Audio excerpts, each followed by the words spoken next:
பிலிப்பியர் 2வது அதிகாரம் 6வது வசனம். அவர் தேவனுடைய ரூபமாயிருந்தும் தேவனுக்கு சமமாயிருப்பதை கொள்ளையாடின பொருளாக எண்ணாமல்.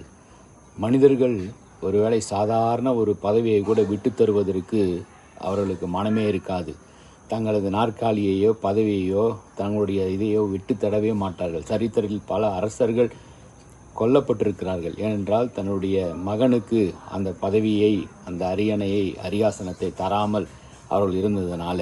ஆனால் வேதம் தெளிவாக சொல்லப்பட்டிருக்கிறது, தேவனுக்கு சமமாய் இருக்கிற அந்த தகுதியை, அந்த அரியாசனத்தை விட்டு இயேசு கிறிஸ்து மனிதனை மீட்டெடுக்கும்படியாய் அவர் அந்த பதவி, அந்த அதிகாரங்கள், தன்னுடைய பரலோகத்தின் தன்மைகள் எல்லாவற்றையும் விட்டுவிட்டு நமக்காக சமமாய் தேவனுக்கு இருப்பதை விட்டுவிட்டு நமக்காக வந்தாரே, அவரையே தொழுது கொள்வோம். அவரை போல நாமும் மாறுவோம். கர்த்தர் உங்களை ஆசீர்வதிப்பாராக.